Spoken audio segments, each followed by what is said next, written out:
Have you ever loved someone so deeply that you tried to hold them like a precious bird in your hands? Gripping tighter and tighter, terrified they might fly away, only to discover that your very grip was suffocating the life out of what you cherished most? Today, we're exploring one of Buddhism's most profound mysteries, the paradox that when we finally learn to love with open hands, we discover a depth of connection we never thought possible. When we release our desperate need to control the people we love, we often find that love itself begins to flow more freely than we ever imagined. This isn't about caring less. This is about loving so deeply, so purely, that we're willing to set free the very thing our heart desires most. Welcome back to Buddha Coha, where ancient wisdom illuminates the deepest questions of the human heart. If you're joining us for the first time, we explore timeless Buddhist teachings that speak directly to your soul's journey. Subscribe and ring that bell, because what we're about to discover together might transform not just how you love, but how you understand the very nature of love itself. Part 1, The Ancient Teaching, the story of Kisagotami and her beloved child. Let me share with you one of Buddhism's most heart-wrenching yet transformative stories, the story of Kisagotami, a young mother whose love became her greatest teacher. Kisagotami lived in ancient India with her husband and their precious baby son. This child was the light of her life, the center of her universe. Every breath he took, she treasured. Every smile he gave, she committed to memory. Her love for him was so intense and consuming that friends sometimes worried she loved too much. Then, tragedy struck. Her beloved child fell gravely ill and died in her arms. Kisagotami's world was shattered. But instead of accepting this unbearable reality, she clutched her dead child to her chest and wandered from house to house, begging for medicine to cure him. Her neighbors watched with broken hearts as she refused to let go, refused to accept what had happened. "Please," she cried to everyone she met, "just give me medicine for my child. He's only sleeping. He just needs medicine." Finally, a wise man told her, "There is only one person who might help you. Go to the Buddha. If anyone has medicine for your child, it would be him." Kisagotami ran to Buddha, still carrying her lifeless child. Through tears, she begged, "Master, please give me medicine for my son." Buddha looked at her with infinite compassion and said, "I will help you. But first, you must bring me a single mustard seed from a household that has never known death, never experienced the loss of a loved one." Hope flared in Kisagotami's heart. A mustard seed. Such a simple thing. She ran from door to door throughout the city. At the first house, they gladly offered her mustard seeds. "But has your family ever lost anyone?" she asked. "Oh yes," they replied sadly. "We lost our grandmother last year." At the second house, the same story. And the third. And the fourth. Every household had known loss. Every family had faced death. Every home held the echo of goodbye. Part 2, The Modern Parallel, Emma's story of love and letting go. Now let me tell you about Emma, a woman I knew who discovered this same profound truth in her own modern life. Emma had been married to David for 12 years. In the beginning, their love felt like a fairy tale, passionate, consuming, all-encompassing. But somewhere along the way, Emma's love began to transform into something else: fear. Fear that David might leave. Fear that he might change. Fear that their love might fade. So Emma began to hold tighter. She monitored his friendships, questioning why he needed to spend time with others when he had her. She analyzed his every word, every expression, searching for signs that his love was diminishing. She tried to become indispensable, cooking his favorite meals, anticipating his every need, reshaping herself to match what she thought he wanted. The tighter she held, the more distant David became. He began working late more often. He seemed less engaged when they talked. Their intimacy, once natural and flowing, became forced and desperate. Emma's love had become a cage, and she couldn't understand why the bird inside was growing so still. The breaking point came on a Tuesday evening. David sat her down and said words that shattered her world. "Emma, I need some space. I feel like I'm suffocating in our relationship. I love you, but I don't know who I am anymore when I'm with you." Emma's first instinct was to grip even tighter. "What do you mean you need space? If you love me, you should want to be with me. I've given you everything." But David's eyes were sad and distant. "That's exactly the problem," he said quietly. "You've given me everything, including your freedom to be yourself. And somehow, I've lost mine too." Part 3, The Great Awakening, When Love Learns to Release. In that moment, sitting alone in her living room after David left to stay at his brother's house, Emma experienced what Kisagotami had experienced centuries before. The devastating recognition that her way of loving was actually destroying what she loved most. Like Kisagotami searching house to house for a family untouched by loss, Emma began to look around at the relationships in her life. Her sister had been divorced twice. Her parents had struggled with periods of distance and reconnection. Her closest friends had all experienced heartbreak, separation, and the painful evolution of love. Every relationship, she realized, had seasons. Every love faced change. Every connection required space to breathe. But here's where Emma's story took a different turn than she expected. Instead of just accepting defeat, she began to ask deeper questions. What if the problem wasn't that love was impermanent? What if the problem was how she was trying to love? She remembered something her grandmother had once told her. "Darling, love is not a possession. Love is a garden. Try to possess a flower, and you'll crush it. But tend the soil, provide the right conditions, and flowers bloom naturally." Emma began to understand what Buddha meant when he taught, "If you truly love someone, set them free. If they come back, they were always yours. If they don't, they never were." But this teaching goes much deeper than most people realize. It's not just about romantic relationships. It's about the fundamental nature of love itself. Part 4, The Sacred Art of Loving Freely, Buddhist Wisdom on Attachment versus Love. Buddhism makes a crucial distinction that most people miss. There's a profound difference between love and attachment. Love says, "I want you to be happy." Attachment says, "I want you to make me happy."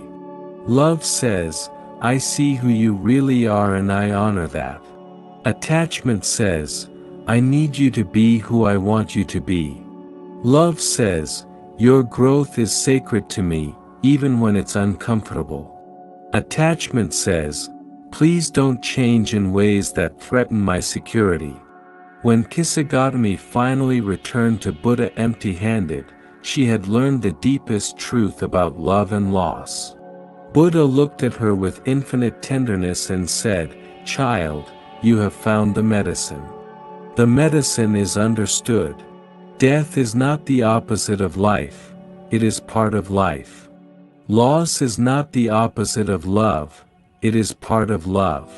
When you can hold your beloved as sacred precisely because they are impermanent, you discover a love deeper than possession." In that moment, Kisagotami was finally able to let go of her child's body. But she didn't lose her love for him. Instead, her love was transformed from desperate clinging into something vast and eternal, a love that could hold both presence and absence, both joy and sorrow, both having and releasing. Part 5, The Family Dance, When Love Becomes Control. Let me share another layer of this wisdom that touches every family relationship. Consider the mother who loves her adult son so much that she calls him every day, offers unsolicited advice about his career, his girlfriend, and his life choices. She says she's being loving, but her son feels suffocated. He begins to avoid her calls, share less of his life, and pull away emotionally. The mother's pain is real. Her love is genuine. But her expression of love has become a form of control, and control always creates resistance. Or think about the father who worked 2 jobs to provide everything for his daughter, who sacrificed his own dreams so she could have opportunities he never had. When she chooses a path different from what he envisioned, perhaps becomes an artist instead of a lawyer, he feels betrayed. After everything I've done for you, he says. His love was real. His sacrifice was real. But somewhere in his giving, expectation crept in. His love became conditional. I love you, and therefore you owe me the life I dreamed for you. Buddha taught, true love is born out of understanding. Understanding that every person has their own dharma, their own path to walk. Understanding that our children, our partners, our friends are not extensions of us, they are sovereign souls on their own journey. The most profound love doesn't say, I need you to be this way for me to be happy. The most profound love says, I love you enough to want you to become fully yourself, even if that takes you in directions I never expected. Part 6, The Transformation, Emma's Journey Back to Love. Emma's transformation didn't happen overnight. It began with one of the most difficult things she had ever done. She stopped trying to get David back. Instead, she began to ask herself questions she had never asked. Who was I before I became afraid of losing love? What parts of myself did I abandon in my effort to keep this relationship safe? She started taking art classes again, something she had loved in college but given up because David wasn't interested. She reconnected with friends she had neglected because she was so focused on her marriage. She began to remember what it felt like to be complete within herself, not desperate for someone else to complete her. The most radical thing she did was write David a letter, not to convince him to come back, but to truly set him free. My beloved David, she wrote, I realize that in my fear of losing you, I have been trying to love you with closed fists instead of open hands. I see now that my love became a cage, and cages kill the very thing they're meant to protect. I love you enough to want you to be truly free, even if that freedom takes you away from me.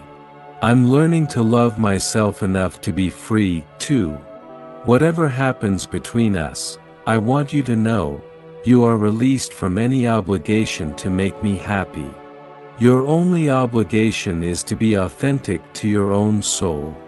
Something remarkable happened when Emma truly let go. She didn't become cold or indifferent. She became radiant.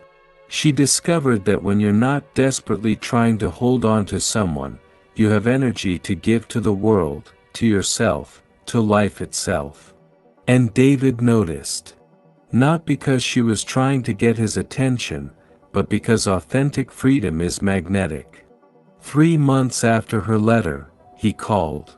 Emma, he said, I don't know what's different, but, would you like to have coffee? Just to talk. No pressure, no agenda. I just miss who you're becoming. Part 7, The Deepest Teaching, Love as Sacred Space. Here's what Emma discovered, what Kisagotami learned, what Buddha taught. True love creates space rather than demands space. True love says, I trust you, instead of, I need to know everything. True love says, I believe in your wisdom, instead of, let me fix your problems. When we love someone with attachment, we're essentially saying, I don't trust life to take care of you.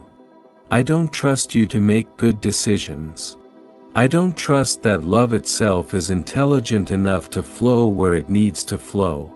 But when we love with what Buddhists call loving kindness, metta, we're saying, I love you so much that I trust you to your own highest wisdom. I love you so much that I want to be a space where you can become more yourself, not less. This doesn't mean we become passive or uninvolved. It means we love actively while holding outcomes lightly. We care deeply while staying unattached to results. We invest fully while accepting impermanence. Buddha described this perfectly. In the end, only three things matter: how much you loved, how gently you lived, and how gracefully you let go of things not meant for you. Part 8, The Ripple Effect, When Families Learn to Love Freely. When Emma learned to love David with open hands, something unexpected happened in her whole family system. She stopped trying to manage her teenage niece's bad choices and instead became a safe space where her niece could process her experiences without judgment. The result? Her niece began asking for Emma's guidance instead of hiding from it. She stopped trying to fix her mother's loneliness and instead simply showed up to listen. Her mother, feeling less pressure to be helped, began to open up about her own journey and actually started taking steps toward the social connection she craved. She stopped trying to convince her father to take better care of his health and instead expressed her love for him without an agenda. Paradoxically, he began making healthier choices, saying later, I realized I wanted to be around longer for people who love me as I am. This is the ripple effect of loving freely. When we stop trying to control people, for their own good, they often naturally move toward their own good. When we stop trying to force people to be happy, they find their own reasons to choose happiness. If this wisdom is speaking to your heart, please take a moment to like this video and subscribe to Buddha Coha. When you subscribe, you're not just supporting our channel, you're joining a community of people committed to loving more wisely, more freely, more courageously. Ring that notification bell, because the teachings we share could transform not just your relationships, but your entire experience of being human. Part 9, The Hardest Release, When Love Means Goodbye. Now I want to address the most difficult aspect of this teaching: what happens when loving freely means letting someone go completely. Sometimes, the most loving thing we can do is release someone from our lives. This might mean ending a relationship that has become toxic, despite our deep love for the person. It might mean accepting that an adult child needs to make their own mistakes without our rescue attempts. It might mean, like Kisagotami, accepting that death has taken someone we cannot live without. These moments require what Buddhism calls fierce compassion, love so pure that it's willing to endure the pain of separation for the sake of what's truly best. I think of Maria, whose son struggled with addiction. For years, she enabled his destructive behavior because she couldn't bear to see him suffer. She gave him money, made excuses for him, and bailed him out of consequences. Her love was genuine, but it was keeping him sick. The day Maria finally said, I love you too much to watch you destroy yourself, and I won't be part of it anymore, was the hardest day of her life. She had to love him enough to let him face the full consequences of his choices, even though it might mean losing him entirely. 6 months of no contact. 6 months of not knowing if he was alive or dead. 6 months of loving him with every fiber of her being while holding space for whatever outcome emerged. When he finally called, it was from rehab. "Mom," he said, "thank you for loving me enough to stop saving me. I finally had to save myself." Part 10, The Sacred Practice, Daily Disciplines for Loving Freely. So how do we cultivate this kind of love in our daily lives? Buddhism offers us specific practices for developing what the Tibetans call Tonglen, the practice of giving and receiving, loving and releasing. Morning practice, the open heart meditation.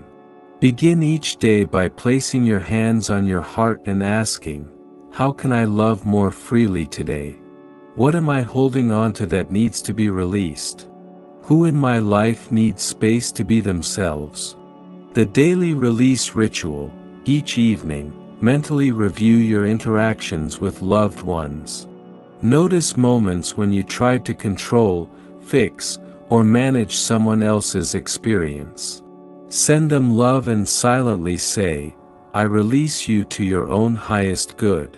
The practice of sacred questions. Instead of asking, "How can I make this person happy?" ask, "How can I create space for this person's authentic happiness to emerge?" Instead of asking, "How can I keep this relationship safe?" ask, "How can I love so freely that this relationship becomes a sanctuary for both our souls?" The loving kindness for yourself practice. We cannot love others freely until we love ourselves freely. Practice saying to yourself, "May I be happy. May I be at peace. May I be free from the need to control love. May I trust love to flow through me and beyond me." Buddha taught, "You, yourself, as much as anybody in the entire universe, deserve your love and affection. This isn't selfish, this is the foundation of all healthy love." Part 11, The Great Paradox, When Release Becomes Magnetic. Here's what every person who learns to love freely discovers: the less desperately you need someone, the more they tend to want to be around you. The less you try to control a relationship, the more naturally it flows. The more space you create, the more intimacy becomes possible. This isn't a strategy or manipulation. This is the natural law of love. Love, like water, flows toward freedom and away from constraint. Emma and David's story continued to unfold in ways neither of them expected. When they began dating again, it felt like falling in love for the first time, but with wisdom. They learned to check in with each other. Are you feeling free to be yourself in our relationship? Is there anywhere I'm trying to control or manage your experience? They created what they called sacred space agreements. Times when they consciously chose to be together, and times when they consciously chose solitude or separate activities. Their love became a choice renewed daily, not a desperate clinging to security. Their marriage, when they renewed their vows 2 years later, felt completely different. Instead of promising to have and hold, they promised to love and release. Instead of till death do us part, they promised, as long as love serves our highest evolution. This might sound less romantic to some, but to them, it felt like the most romantic thing possible, love so confident in itself that it doesn't need guarantees. Part 12, The Ultimate Teaching, Love as Spiritual Practice. Buddhism teaches us that learning to love freely isn't just about improving our relationships, it's about awakening to the true nature of reality itself. When we can love without attachment, we begin to understand what Buddha meant by emptiness, not that nothing matters, but that nothing exists independently. We are all interconnected, all part of one flowing river of consciousness. When Kisagotami finally understood that loss is woven into the fabric of existence, she didn't become nihilistic. She became compassionate. She spent the rest of her life helping other parents who had lost children, holding space for their grief while embodying the possibility that love transcends death. When we truly comprehend that everything is impermanent, our relationships, our bodies, our very lives, we don't love less. We love with the poignancy of autumn leaves, with the intensity of shooting stars, with the tenderness of morning dew. Every moment becomes precious precisely because it won't last forever. Every person becomes sacred precisely because our time together is limited. Every expression of love becomes a gift precisely because it cannot be taken for granted. Buddha's final words were, "All conditioned things are impermanent. Strive on with awareness." Love aware of its own impermanence becomes the most beautiful force in the universe.